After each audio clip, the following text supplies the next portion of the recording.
Nova Manhã. Conexão Brasília com Diego Amorim. E o Diego Amorim hoje fala sobre um projeto para reativar o protagonismo político das Forças Armadas. O Diego entrevistou o Marcelo Pimentel, que é coronel do Exército na reserva, e aí traz nesse bate-papo assuntos como a despolitização das Forças Armadas, os ataques do dia 8 de janeiro e a imagem que a população tem hoje do Exército Brasileiro e a participação dos militares nos governos. Vamos acompanhar a coluna hoje gravada do Diego Amorim. Muito bem, nós estamos com o Marcelo Pimentel, coronel do Exército na reserva, conosco na linha, participação exclusiva aqui para o Nova Manhã. Bom dia, bem-vindo, Marcelo. Bom dia, Diego. Muito obrigado pelo convite. Bom dia. Marcelo, a derrota do Bolsonaro no ano passado para o Lula na corrida presidencial é uma garantia de despolitização das Forças Armadas? Diego, eu diria que não garante que vai se iniciar esse processo de despolitização das Forças Armadas, especialmente do Exército, a que pertenço, mas é um primeiro passo absolutamente necessário, essencial, que é justamente ter como binômio presidencial, ou seja, comandante supremo das Forças Armadas, dois civis, Então, sem dúvida alguma, isso é significativo e deve se aproveitar dessa oportunidade para se iniciar esse processo, porque se deixarmos passar, este que começou há 4 anos, ele tende a se agravar nos próximos anos. A politização das Forças Armadas é uma novidade? Ela surgiu no governo Bolsonaro? Ela se radicalizou muito, Diego, no governo Bolsonaro. Não se pode esquecer jamais que Bolsonaro é um capitão do Exército, na situação de inatividade. Como a minha, por exemplo, eu sou um oficial do Exército na situação de inatividade. Então isso se radicalizou ao assumir o governo, a militarizar a máquina governamental do Estado, ou seja, nomear diversos oficiais, especialmente generais e coronéis, para ocupar cargos de natureza política. E não se pode esquecer que aceitar um cargo de confiança ou um cargo de comissão num governo, ainda que não seja um cargo eminentemente político, é um ato de natureza política. Mas isso começou um pouco antes, com aquilo que eu chamo de vanguarda do Partido Militar, ou de como queira chamar esse processo, esse fenômeno, já no governo do presidente Temer, com a ocupação de cargos importantes e estratégicos que, de alguma forma, Diego, prepararam o terreno em 2018 para que Bolsonaro e o general Mourão se transformassem nesse fenômeno eleitoral que convenceu muitos eleitores, a maioria dos brasileiros, a confiar no capitão Bolsonaro. Marcelo, vez ou outra a gente vê pesquisas aí indicando o humor da população em relação às Forças Armadas. Qual a imagem que hoje você vê que os brasileiros têm do Exército Brasileiro, por exemplo? Olha, Diego, se nós formos raciocinar com o que aconteceu no dia 8 de janeiro em Brasília e nas circunstâncias que conduziram aquilo que aconteceu em Brasília, que alguns chamam de tentativa de golpe de Estado ou atos terroristas, e eu tenho uma certa reticência em utilizar essas expressões, que são muito fortes para o que eu vi. Por qualquer ângulo que se olhe, se vai perceber no centro desse processo as Forças Armadas e o Exército em particular, de uma forma negativa, pelo menos para boa parte da população brasileira.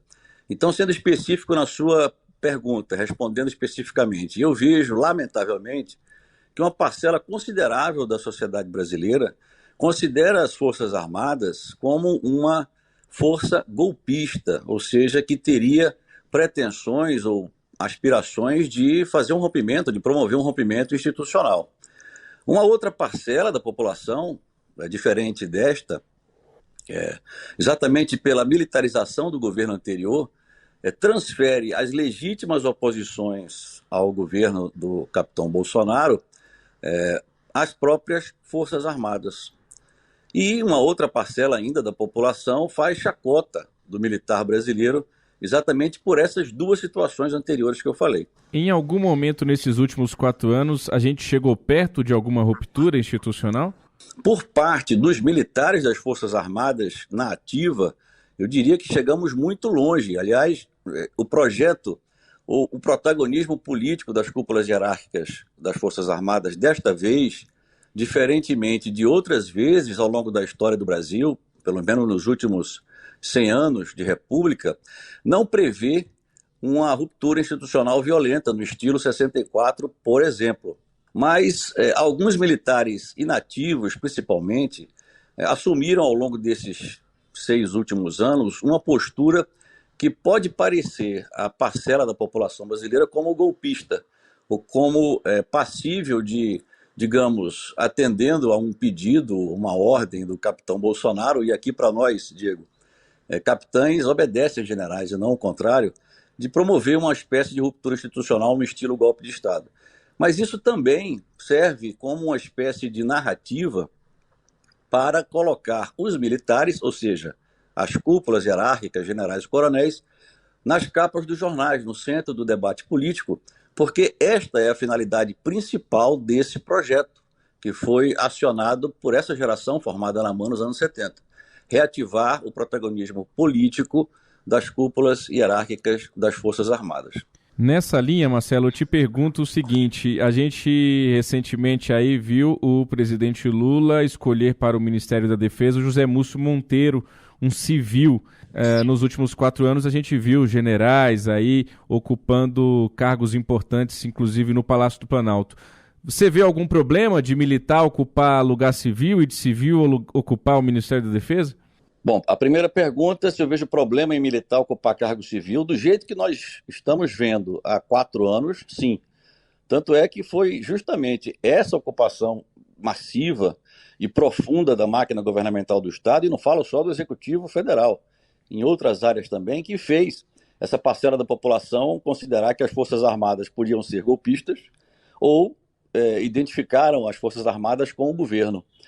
Então, é necessário entender quem são as pessoas que promoveram essa ação, para não se correr o risco de generalizar por toda a instituição esse processo de sua politização. Marcelo, e por fim eu queria te ouvir sobre uma eventual participação das Forças Armadas nesses ataques aí do dia último 8 de janeiro.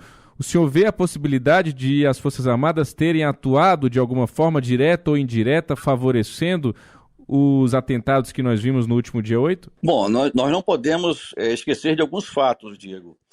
Houve invasão do Palácio do Planalto.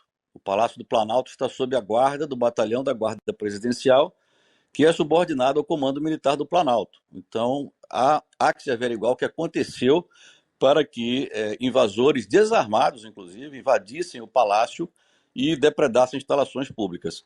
Em segundo lugar, há que se ver por que, durante esses 7 dias, já no governo do presidente Lula, e nos dias anteriores, cerca de 60, se permitiu algo que eu considero, um juízo de valor próprio, absolutamente inapropriado, que são manifestações políticas com pautas evidentemente antidemocráticas na frente do quartel-general do Exército, ocupando áreas militares. Então, esses 2 aspectos demonstram que há uma relação, sim, entre ações das cúpulas hierárquicas do Exército, especificamente, e os eventos que acabaram acontecendo ao longo desse período, inclusive o 8/1. Não estou dizendo aqui que houve uma relação direta, mas que há que se averiguar e que se avaliar essas questões, porque se criou-se o precedente de manifestações políticas acontecerem na porta de quartel, qualquer outra manifestação política que aconteça na porta do quartel vai ensejar pressões para que sejam permitidas também. E isso não pode acontecer. Marcelo Pimentel, coronel do Exército na Reserva, muito obrigado pela entrevista. Beleza, Diego. Um abraço. Nova Manhã. Conexão Brasília com Diego Amorim.